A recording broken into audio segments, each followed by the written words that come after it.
Hello students, myself Rahul Trivedi. Welcome in my YouTube channel Rahul Sir Bio Trivedi. आज बच्चों हम लोग बात करेंगे oogenesis की। तो सबसे पहले हम आपको पढ़ाने से पहले बता दें oogenesis के बारे में कि बहुत इम्पॉर्टेंट टॉपिक है। देखो, ह्यूमन रिप्रोडक्शन में दो टॉपिक ऐसे होते हैं, एक तो ये और दूसरा मेंस्ट्रुअल साइकिल। दोनों से बहुत ज़्यादा क्वेश्चन पूछे जाते हैं। एक तरह से हम बात करें अगर तो ये पूरा 5 स्टार रेटिंग वाला टॉपिक है, इसलिए मन लगा करके पढ़ेंगे और पूरा वीडियो शुरू से लेकर आखिरी तक मन लगा करके देखते हैं। तो आइए स्टार्ट करते हैं oogenesis। तो सबसे पहले हम लोग डिफाइन करें कि oogenesis क्या है। तो oogenesis का मतलब है अंडे का निर्माण या ओवम का निर्माण।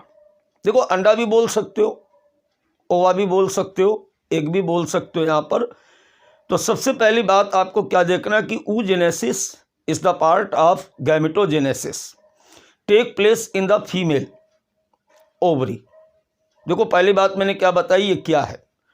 तो the process of formation of mature female gametes called oogenesis take place inside the female ovary. I think my point is clear now. तो आइए डिफाइन करते हैं। सबसे पहले थोड़ी सी थ्योरी देख लें। oogenesis क्या है, पहला क्वेश्चन खुद से करें कि oogenesis क्या है। तो oogenesis is the formation of female gametes या मैच्योर फीमेल गैमेट्स, ब्रैकेट में हम लिख फीमेल, यानी बच्ची जब माँ के पेट में होती है अप्रॉक्स 25th वीक की जब हो जाती है, 25 सप्ताह पूर्ण करने के बाद जो प्रेग्नेंट लेडी के अंदर यानी जो बच्चा पल रहा होता है, फीमेल चाइल्ड होता है, उसकी ओवरी में oogenesis स्टार्ट होती है। I think my point is clear now. अब बात करते हैं कि how many phase are included in the oogenesis। How many phase? 3 phase are included in the oogenesis. First phase is called multiplication phase. Second is called growth phase. Third is called maturation phase.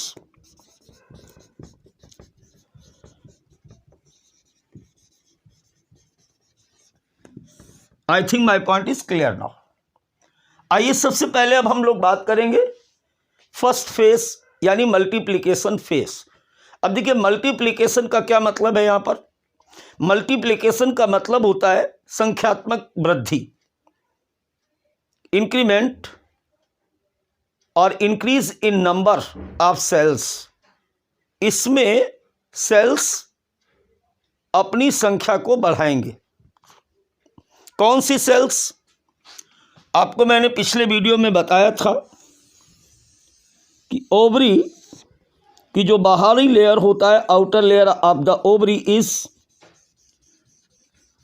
Lined और composed with an specific type of cells which is known as germinal epithelium. Germinal epithelium.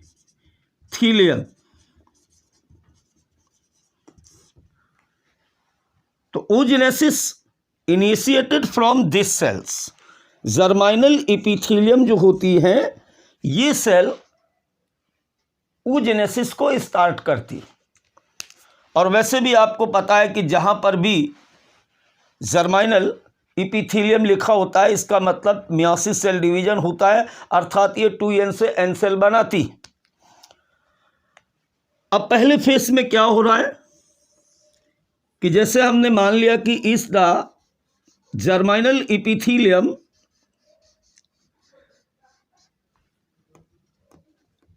25th week of pregnancy में female foetus के ovary में उपस्थित ये germinal epithelium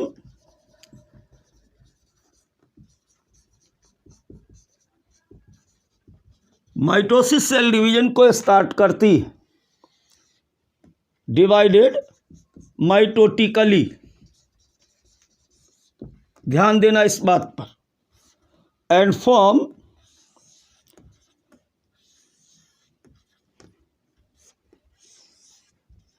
many और the numerous sales.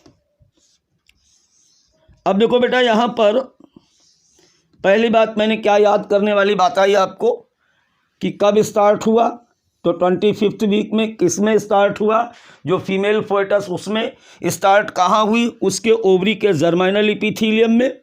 Face हम कौन सा पढ़ रहे हैं, मल्टीप्लिकेशन फेस। मल्टीप्लिकेशन फेस में क्या हुआ, सबसे पहले जर्मिनल इपिथीलियम माइटोसिस स्टार्ट करती हैं और बहुत सारी एग मदर सेल्स या ऊगोनिया बनाती हैं। यहाँ पर हम बात करें तो इनको हम बोलते हैं एग मदर सेल्स या ऊगोनिया। ऊगोनिया भी कह सकते हो और एग मदर सेल भी कह सकते हो, दोनों कह सकते हैं। अब देखिए यहाँ पर कुल कितनी ऊगोनिया बनी, तो इनिशियली प्रत्येक ओवरी में अप्रॉक्सीमेटली 2 मिलियन ऊगोनिया फॉर्म। ध्यान दें, मैं कह रहा हूं ईच ओवरी 2 मिलियन, तो 2 मिलियन और 2 मिलियन इक्वल टू 4 मिलियन। अगर टोटल पूछी जाती तो आंसर होगा 4 million.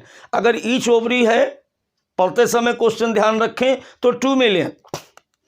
I think my point is clear now. अब इसके बाद क्या होता है कि ड्यूरिंग प्यूबर्टी लाइफ तक पहुंचते पहुंचते इस 2 मिलियन में से केवल 60,000 से 80,000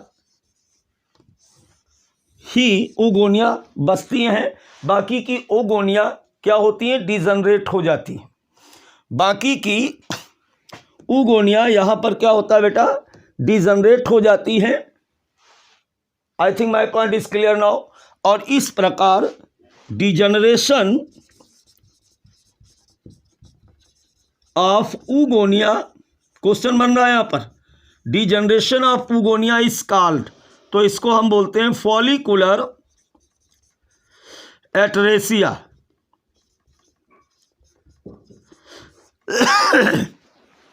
अब देखिए क्या हो रहा है, वापस अपनी जगह पर आते हैं। तो चूंकि ये कैसी थी, 2n थी, तो ये कैसी है, ये भी 2n है, ये भी 2n है। उसका रीज़न क्या है, क्योंकि सारा का सारा जो डिवीज़न है वो माइटोसिस है। अब इनमें से ऊगोनिया आगे का डिवीज़न स्टार्ट करती हैं और वो डिवीज़न होता है मियासिस सेल डिवीज़न। ध्यान दीजिएगा, few cells are enlarge and go under meiosis cell division. लेकिन यहाँ पर क्या होता है कि ये वाली जो सेल्स होती हैं वो जा करके प्रोफेस फर्स्ट की डिप्लोटीन अवस्था में रुक जाती है। पहले तो हम यहाँ पर लिख देते हैं आपको हुआ क्या। Now few oogonia undergo in the meiosis, लेकिन मियासिस ये पूरा नहीं होता है। सेल्स और oogonia are arrested in the prophase first. Meiosis cell division के प्रोफेस फर्स्ट में जाकर के ये डिवीजन रुक जाता है। Cells are arrested in the prophase first. कई बार थोड़ा सा बड़ा क्वेश्चन आ जाता है या अच्छा क्वेश्चन होता है तो वहाँ पर ये पूछ देते हैं कि प्रोफेस फर्स्ट की कौन सी स्टेज में अरेस्ट होता है। तो आप ध्यान रखें, मैं यहाँ पर लिख देता हूँ डिप्लोटीन स्टेज में। वैसे आपके लिए according to NCERT prophase first ही तक पूछा जाता है, लेकिन इसको भी ध्यान रखेंगे। अब इस सेल्स का नाम बदल गया क्योंकि स्टेज चेंज हो गई। अब इसे हम क्या बोलते हैं? Primary oocyte। ध्यान रखें, क्या बोलते हैं इसको? Primary oocyte। अगर प्राइमरी oocyte में क्रोमोसोम की संख्या पूछी जाए तो अभी भी इसकी संख्या कितनी है बेटा? 2n। I think my point is clear now. चूंकि मियोसिस यहां पर कंप्लीट नहीं हुआ है, इस बात को हमें ध्यान रखना है। तो चलिए एक बार फिर से आपने पूरी बात को ध्यान से देखा कि मल्टीप्लिकेशन फेज में क्या हुआ। अब हम बात करते हैं ग्रोथ फेज की। तो अब बेटा बात करते हैं ग्रोथ फेज की। देखिए यहां तक आपने सीखा भी कि सबसे पहले germinal epithelial mitosis cell division के द्वारा बहुत सारी ऊगोनिया बनाते हैं। क्या बनाते हैं? ऊगोनिया। 2n सेल्स होती हैं और माइटोसिस का रिजल्ट है। इसके बाद इनमें से कुछ सेल्स जो होती है वो मियोसिस डिवीजन में चली जाती हैं और मियोसिस डिवीजन में जाने के बाद प्रोफेस फर्स्ट की डिप्लोटीन स्टेज में जाकर के अरेस्ट हो जाती हैं, यानी यहाँ पर ये डिवीजन रुक जाता है। अर्थात कहने का मतलब ये हुआ कि बच्ची जब जन्म लेती है एट द बर्थ तो प्राइमरी oocyte लेकर के पैदा होती है। यहाँ पर देखिए मैंने लिखा हुआ है कि फेटल लाइफ में मल्टीप्लिकेशन हुआ और बर्थ तक आते आते क्या हुआ बेटा? प्राइमरी oocyte बन गए। अब ग्रोथ फेज जो होता है, सबसे पहली बात कब से कब तक होता है? तो आपको बता दूं मैं यहाँ पर कि बर्थ से लेकर के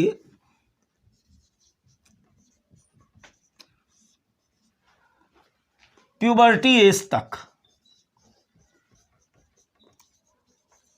यानी बहुत ही लंबी प्रावस्था है।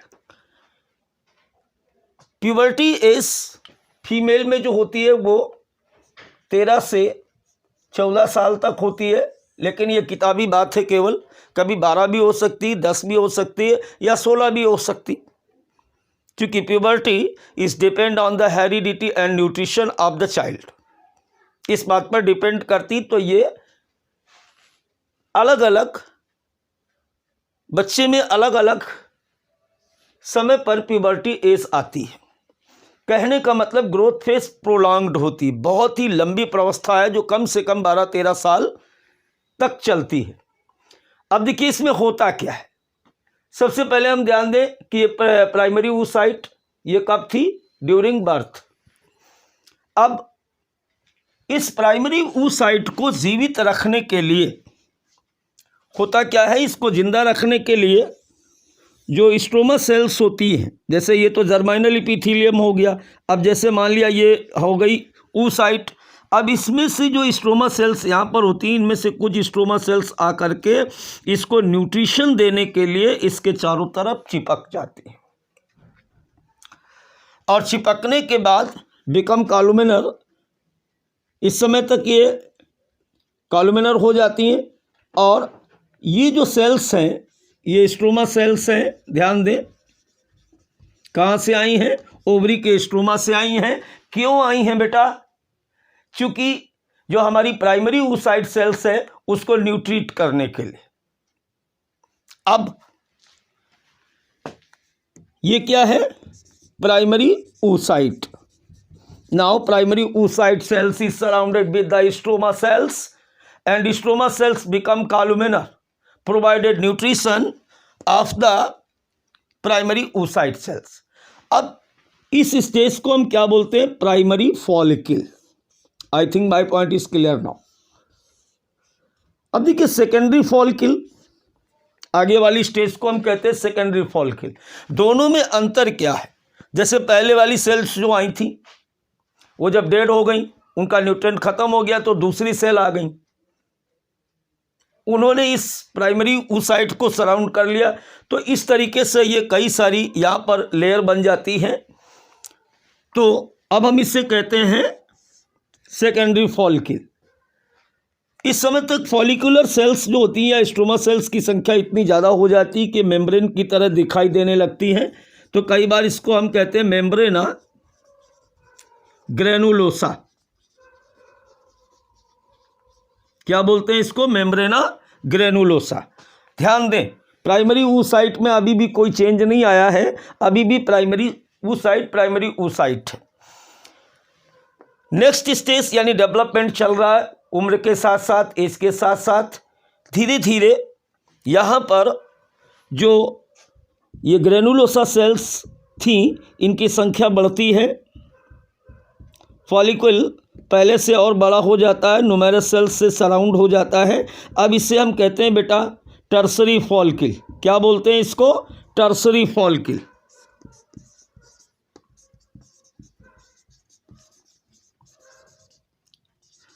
अब देखिए टर्सरी फॉलिकल बहुत इंपॉर्टेंट स्टेज है। एक बात तो यहां पर ध्यान दें कि characteristic feature of tertiary follicle, तो जैसे ये बड़ा होता है, बड़ा होते ही यहाँ पर एक फ्लूइड फिल्ड कैविटी बन जाती है। इस फ्लूइड फिल्ड कैविटी को हम कहते हैं एंट्रम। क्या बोलते हैं इसको बेटा? Antrum is the characteristic feature of the tertiary follicle. दूसरी एक बात यहाँ पर क्या होती है कि जो टेम्परेरली अरेस्टेड हुआ था, यानी the primary oocyte cell with in the temporary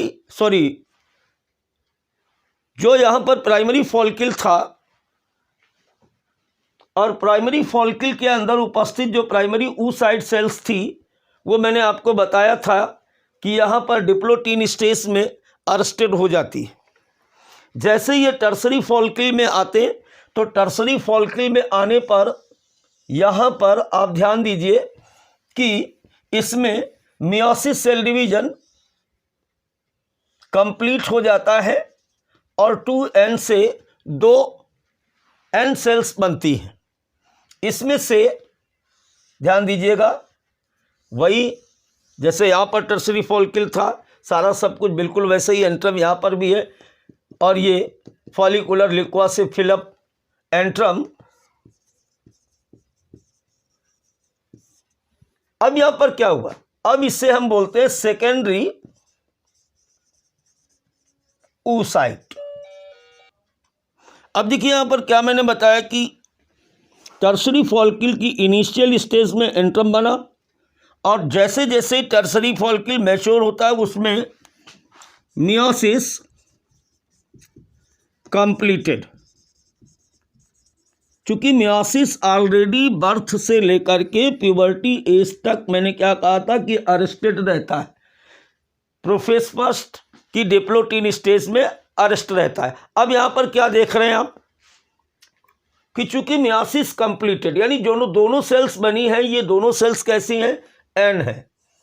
तो प्राइमरी फॉलिकल से क्या बन गया? प्राइमरी oocyte से क्या बना बेटा? Secondary oocyte। और ये जो छोटी वाली सेल्स बनी इसे हम कहते हैं फर्स्ट पोलर बॉडी। अब देखो नीट में जो कंफ्यूजन है ध्यान दें, टर्सरी फॉलिकल में मियोसिस कंप्लीट होता है, ये ध्यान देने वाली बात है क्वेश्चन पर। First polar body form tertiary follicle, secondary oocyte form tertiary follicle, antrum presence in tertiary follicle, a fluid filled cavity presence in follicular stage. तो टर्सरी फॉलिकल, एंट्रम के अंदर जो फ्लूइड फिल्ड होता है इसका नाम क्या होता है? तो लिक्वा फॉलिकुलाई। तो अब हम लोग इसके आगे बात करेंगे मैच्योर ग्राफियन फॉलिकल की।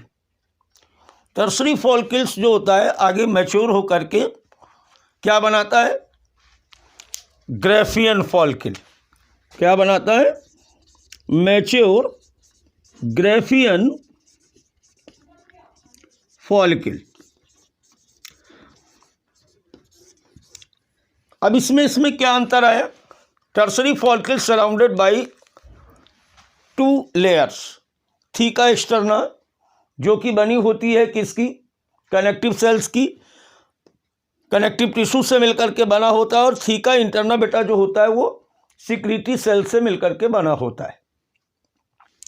बाकी वही फॉलिकुलर सेल्स, वही एंट्रम, जोना पेलुसिडा और ये सेकेंडरी oocyte सेल्स। अब देखिए यहाँ से हम मान लेते हैं कि ग्रोथ फेज स्टार्ट हो जाती, सॉरी मैचुरेशन फेज स्टार्ट हो जाती, नॉट ग्रोथ फेज। अब फर्स्ट मेंस्ट्रुएशन से थोड़ा सा पहले का समय, अर्थात अब क्या होगा, एक बार यहाँ पे देख लें, जर्मिनल एपिथेलियम, प्राइमरी oocyte, फिर प्राइमरी फॉलिकल, फिर सेकेंडरी फॉलिकल, फिर टर्सरी फॉलिकल, इसके बाद ये मैच्योर ग्रेफियन फॉलिकल। तो ओवरी के अंदर इस प्रकार से ये जो वेरियस स्टेजेस बनी रहती हैं, आपको समझ नहीं आती हैं, दरअसल ये सीरियल में एक दूसरे के बाद oogenesis में बनती है। अब ग्रेफियन फॉलिकल के बनने के बाद LH हार्मोन्स, जिस पर हम आगे मेंस्ट्रुएशन में आपसे बात करेंगे, के इन्फ्लुएंस के कारण ये ग्रेफियन फॉलिकल रप्चर्ड हो जाता है, और ग्रेफियन फॉलिकल के रप्चर्ड होने के बाद इस प्रकार से ये सेकेंडरी oocyte रिलीज होती है। यानी हमेशा ध्यान रखें, सेकेंडरी oocyte यहाँ पर रिलीज होती है, इसी को हम क्या बोलते हैं, ovum. I think my point is clear now. अब ये जो होता है, बाकी का जो ग्रेफियन फॉलिकल्स होता है, इससे केवल सेकेंडरी oocyte बाहर आ जाती है, बचा हुआ पार्ट इसका आगे चल करके कार्पस लूटियम बनाता है। ये भी हम मेंस्ट्रुअल साइकिल में बात करेंगे। सेकेंडरी oocyte, ध्यान दें, अगर इसमें स्पर्म पेनिट्रेट करता है तो ये ओवम में चेंज होगी, वरना वहां पर ये अपने आप क्या होती है, डिजनरेट हो जाती है। यानी आगे का जो इसका डेवलपमेंट है वो एंट्री ऑफ स्पर्म पर डिपेंड करता है, और स्पर्म के एंट्री करने के बाद ये ooted, और ooted से ये जाइगोट में चेंज हो जाती है। अब जैसे वर्जिन फीमेल है, जहाँ पर स्पर्म नहीं आता है, वहाँ पर ये सेकेंडरी oocyte बनने के बाद अपने आप डिजनरेट हो जाती है, और प्रेगनेंसी कंसीव न होने के कारण मेंस्ट्रुअल साइकिल अगेन स्टार्ट हो जाती है। तो इस प्रकार आपने oogenesis को कंप्लीट किया। बेटा अब ध्यान रखें कि अब लाइव क्लासेस स्टार्ट होने वाली हैं, तो अब लाइव टॉपिक आपके स्टार्ट हो जाएंगे।